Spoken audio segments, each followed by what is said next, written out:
Hello दोस्तों, कैसे हैं आप सभी। आई होप आप सभी अच्छे होंगे।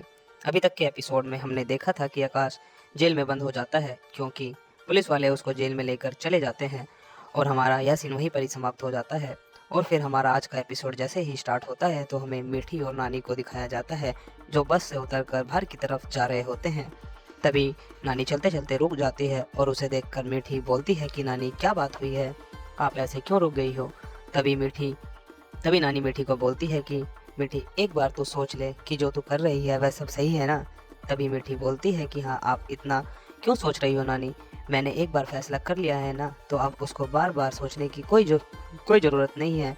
तभी नानी बहुत ही ज़्यादा उदास होते हुए बोलती है कि मीठी, यही हाल मैं तेरी माँ इच्छा के साथ भी देखा था, वह भी बेचारी ऐसे ही अपने पति से अलग होकर चली गई थी और अब ये सब चीज़ें तेरे साथ भी होते हुए देख रही हूँ तो मुझे बहुत ही बुरा लग रहा है। तभी मीठी बोलती है कि नानी, आप इतना मत सोचो, जो हो रहा है उसको होने दो।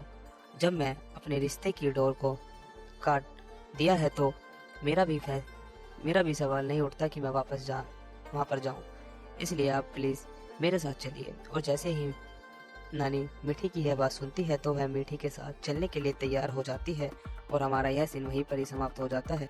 तभी हमें अगले सीन के अंदर संक्रांत को दिखाया जाता है जो चिल्लाते हुए माँ के पास आता है और एकदम माँ से बोलता है कि क्या बात हुई है बेटवा, तू इतना क्यों चिल्ला रहा है। तभी संक्रांत बोलता है कि माँ, बड़के को जेल के अंदर बंद कर दिया है। और यह बात सुनकर माँ एकदम हैरान हो जाती है कि क्या बात बोल रहा है बेटा, कि तू आकाश जेल में है। तभी संक्रांत बोलता है कि हाँ माँ, मेरे पास अभी राठौर अंकल का फ़ोन आया था तो उन्होंने ही मुझे बताया था कि आकाश जेल में है, तो मुझे उसी के सिलसिले में पुलिस स्टेशन जाना होगा क्योंकि वहाँ पर कुछ पेपर का काम कराना है ताकि मैं बड़के भैया को जेल से निकलवा सकूं। तभी संक्रांत माँ से बोलता है कि माँ, मैं आपसे पहले ही बोला था ना कि भाभी के जाने के बाद कोई भी चीज़ अच्छी नहीं होगी, सब चीज़ें बेकार होती रहेंगी, इसलिए हमें भाभी को घर जल्दी से लेकर आना पड़ेगा। और तभी पीछे से गोमती भी बोलती है कि हमने उसे नहीं भेजा है, वह अपनी मर्जी से गई है यहाँ से। तभी संक्रांत मासी से गुस्से में बोलता है कि इस टाइम यह बहस करने का नहीं है, इस टाइम मुझे बड़के भैया की जमानत करानी है तो मुझे वहाँ पर जाना होगा। तभी फिर माँ बोलती है कि संक्रांत बेटा, मैं भी तुम्हारे साथ चलती हूँ। और माँ भी फिर वहाँ से चली जाती है। और फिर माँ के जाने के बाद हमें गोमती और वह औरत बात करने लगती है कि मीठी के घर में होने पर भी कोई शांति नहीं थी और इसके घर से जाने के बाद भी अशांति का माहौल फैल गया है, क्योंकि इससे साफ पता चल रहा था कि वह दोनों मीठी से बिल्कुल भी खुश नहीं थी और उसको पसंद भी नहीं करती थी। लेकिन गोमती और उस औरत की यह बात सुनकर कजरी को बहुत ज़्यादा बुरा लग रहा होता है क्योंकि वह मीठी को बहुत ज़्यादा पसंद करती थी। और तभी हमारा यह सीन मीठी और नानी की ओर शिफ्ट हो जाता है, जहाँ पर मीठी बस स्टैंड पर बाहर निकलने को जैसे ही होती है और फिर वहाँ से टैक्सी लेकर रेलवे स्टेशन की तरफ चली जाती है। और जैसे ही वह रेलवे स्टेशन पहुँचती है तो ट्रेन प्लेटफॉर्म पर खड़ी होती है, तो वह अपना सामान लेकर नानी के साथ ट्रेन के अंदर जाकर बैठ जाती है। और तभी थोड़ी देर बाद वहाँ पर एक मुस्लिम महिला भी आती है। वह मीठी के पास में ही एक चादर को बिछाकर नमाज अदा करने लगती है और उसे देखकर मीठी बहुत ही ज़्यादा खुश होती रहती है कि लोगों के मन में अभी भी भगवान के लिए कितनी ज़्यादा श्रद्धा है। और तभी वहाँ पर चाय वाला भी जैसे चाय देने के लिए आता है तो मीठी उस चाय वाले को शांत कर देती है क्योंकि वह नहीं चाहती थी कि उस महिला की नमाज डिस्टर्ब हो। और जैसे ही महिला अपनी नमाज को ख़त्म करती है तो मीठी एक चाय का कप उसको दे देती है और वह खुशी खुशी उस चाय के कप को ले लेती है। और हमारा सीन संक्रांत की ओर शिफ्ट हो जाता है और पुलिस स्टेशन जाकर आकाश की जमानत करने में लग जाता है। संक्रांत के साथ में उसकी माँ और मुक्ता भी आई होती है और साथ में मुक्ता के बड़े पापा राठौर अंकल भी आए होते हैं। और तभी आकाश भी जमानत करा देता है। और जैसे ही आकाश बाहर आता है तो माँ से पूछता है कि तुमने पुलिस वालों से हाथापाई क्यों की है और उसी की भरपाई तुम अब कर रहे हो। और आकाश की यह बात माँ से बोलता है कि लेकिन तभी आकाश बोलता है कि मुझे मीठी चाहिए माँ। लेकिन माँ बोलती है कि तू पहले घर चल बेटा, उसके बाद हम देखते हैं। लेकिन आकाश घर जाने के लिए मना कर देता है और बोलता है कि अगर मुझे वहाँ पर मीठी ही नहीं होगी तो मैं घर जाकर क्या करूँगा। तभी राठौर अंकल बोलते हैं कि बेटा तू ऐसा कर, घर ही चला जा, सुबह तक मीठी का भी पता चल जाएगा। लेकिन आकाश मना कर देता है कि मैं मीठी के बिना घर नहीं जाऊँगा।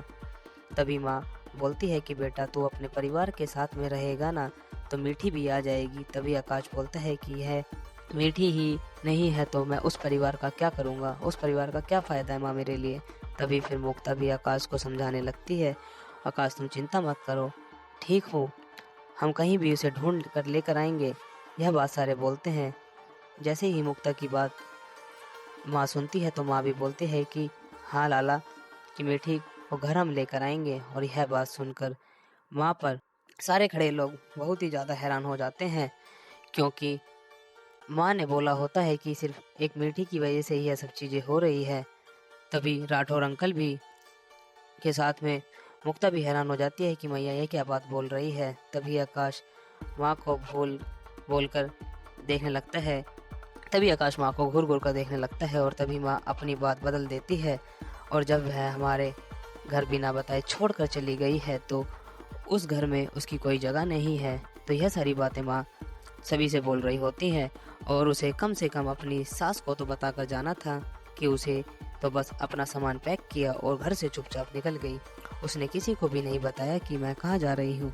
और फिर माँ टोंट मारते हुए बोलती है कि मुझे पता है कि वह किस लिए गई है, क्योंकि वह हमारे बेटवा को बच्चा नहीं दे सकती है, इसलिए वह हमारा घर छोड़कर चली गई है। और जैसे ही यह बात राठौर अंकल और मुक्ता सुनते हैं तो वह भी चौंक जाते हैं कि क्या मीठी बच्चे को जन्म नहीं दे सकती है क्या। और यह सब बातें उनके मन में चल रही होती है। तभी फिर आकाश बोलता है कि मैं मीठी को कहीं से भी ढूंढ कर लेकर आऊँगा, चाहे उसके लिए मुझे कहीं भी जाना पड़े। तभी माँ बोलती है कि उसको कहाँ पर ढूंढेगा बेटवा। तभी आकाश माँ को बोलता है कि माँ मैं एक ऑटो वाले से पूछा था तो उसने मुझे बताया था कि वह जम्मू की बस में बैठ कर गई है और मैं उसे जम्मू में जाकर ये ढूंढ लूँगा, क्योंकि मीठी वहीं पर ही गई है। तभी हमारा यह सीन वहीं पर ही समाप्त हो जाता है और हमें अगले दिन मीठी को दिखाया जाता है जो नानी के साथ में ट्रेन में बैठी होती है और साथ में वह एक मुस्लिम महिला भी बैठी होती है। तभी मीठी उस महिला से पूछती है कि आप मुझे बता सकती हो कि फिदा का मतलब क्या होता है। तभी वह बोलती है कि फिदा का मतलब है कि किसी से प्यार में गिर जाना जिससे आप दिल और जान से प्यार करते हो। ओ और जैसे ही मीठी की बात सुनते तो उसने सुनने लगती है और मीठी की आंखों में भी आंसू आने लगते हैं। और फिर मीठी उस महिला के हाथ में लगी हुई मेहंदी को देखती है तो उससे पूछती है कि आपकी नई नई शादी हुई है क्या। तभी वह बोलती है कि हाँ, मेरी अभी नई शादी हुई है और मेरे शोर अभी वहाँ सामने की तरफ बैठे हुए हैं। और जैसे ही वह इशारा करती है तो मीठी उसकी तरफ देखने लगती है और फिर तभी हमें उस बंदे को भी दिखाया जाता है जो उस मुस्लिम महिला का पति होता है। तभी हमारा यह सीन मीठी की तरफ भी शिफ्ट हो जाता है। मीठी अपने साथ में बीती हुई सारी बातें उस महिला को बता देती है कि वह अपना घर छोड़कर अपने पति को छोड़कर क्यों आई है, क्योंकि वह अपने पति को बच्चा नहीं दे सकती थी तो वह इसलिए अपना घर छोड़कर आ गई है। तभी वह मुस्लिम महिला बोलती है कि मैं आपको मान गई दीदी कि आप तो शोर से बहुत ज़्यादा ही प्यार करती हो और वह भी आपसे बहुत ज़्यादा प्यार करते हैं, लेकिन कुछ गलतफहमियों की वजह से आप दोनों के बीच में तकरार आ गई है। तभी वह मुस्लिम महिला बोलती है कि हाँ, अब आपके पति आपसे इतना प्यार करते हैं तो आप उनको छोड़कर क्यों आ गई हो। तभी मीठी बोलती है कि मैं खुशी चाहती थी, अगर मैं उनको दूर हो जाऊंगी तो वह जो चीज़ चाहते हैं उनको वह चीज़ मिल जाएगी। तभी नानी भी बीच में बोलती है कि और रोते हुए बोलती है कि बेटा तुम भी अपनी खुदा से पूछना कि उन्होंने हमारे साथ यह सब चीज़ें क्यों की हैं। तभी फिर बैठे उस मुस्लिम महिला से पूछती है कि आप कहाँ पर जा रही हो और वह बोलती है कि मेरे पति मुझे जहाँ लेकर जाएंगे मैं उनके साथ साथ वहीं पर ही चली जाऊंगी। और फिर बोलती है कि वैसे तो हम अभी कश्मीर जा रहे हैं। और जैसे ही मैया से बात बोलती है तो उसका पति सारी बातें सुन रहा होता है और वह मन ही मन में सोच रहा होता है कि इन औरतों का तो मैं क्या करूं, बस इन्हें कोई मिले बात करने के लिए और यह बातें करने में लग जाती हैं। मुझे तो लगता है कि अपना मकसद ही भूल गई है ये, मुझे इसको अपना मकसद याद दिलाना होगा। और यह सब चीज़ हमें नहीं मन में ही सोच रहा होता है। तभी हमारी दूसरी तरफ अन्नी उस महिला को पराठा खाने के लिए बोलती है कि वहाँ खा और तभी वह मना कर देते हैं कि नहीं, मुझे अभी भूख नहीं है। तभी अन्नी बोलती है कि जैसे मीठी की मैं नानी हूँ तो तुम मुझे अपनी नानी ही समझ सकती हो। और फिर उसको फोर्स करने लगती है कि बेटा कोई नहीं, थोड़ा सा खा लो। और यह देखकर वह लड़की बहुत ही ज़्यादा खुश हो जाती है और सोचती है कि ये लोग कितने अच्छे हैं और फिर उसमें से कुछ खाने लगती है। तभी हमें दूसरी तरफ उसके पति को दिखाया जाता है, जो उस चाय वाले लड़के से बहस करने लगता है और उसको बोलता है कि तुम यहाँ से चले जाओ, तो मेरा दिमाग मत खराब करो। और जैसे ही यह बात अन्नी और मीठी सुनती हैं तो वह बहुत ही ज़्यादा शौक में हो जाती हैं। तभी वह मुस्लिम महिला उठकर बोलती है कि आप इतना क्यों चिल्ला रहे हो, इस लड़के को छोड़ दो आप। और उसको और फिर हमें तभी उसका पति शांत हो जाता है। तभी वह महिला बोलती है कि यह मेरी बात ही मानते हैं। लेकिन मीठी तभी बोलती है कि आप मुझे यह बताइए कि उसे उस बैग के अंदर शायद आपकी कोई कीमती चीज़ होगी, तभी वह इतना ज़्यादा गुस्सा कर रहे हैं। और वह मुस्लिम महिला इस बात का जवाब बिल्कुल भी नहीं देती है और शांत हो जाती है। तभी हमें दूसरी तरफ उस मुस्लिम महिला के पति को भी दिखाया जाता है, जो टॉयलेट में जाकर उस बैग को जैसे ही खोलता है तो हमें उस बैग के अंदर बॉम्ब दिखाया जाता है। और फिर उसके पास एक नंबर से कॉल आती है और वह बोलता है कि हाँ जी बताइए जनाब, बस मैं जश्न की तैयारी कर रहा हूँ, मुझे बस थोड़ा टाइम दीजिए, आतिशबाजी होने वाली है। यह बात वह उस बंदे से बोलता है और फिर बोलता है कि आप मुझे बस बता देना कि बम ब्लास्ट कहाँ पर और कब करना है। और यह बोलते ही हमारा सीन वहीं पर ही समाप्त हो जाता है। अगर आप सभी को हमारा आज का एपिसोड अच्छा लगा हो तो हमारे आगे के एपिसोड को देखने के लिए हमारे चैनल को सब्सक्राइब करें। धन्यवाद।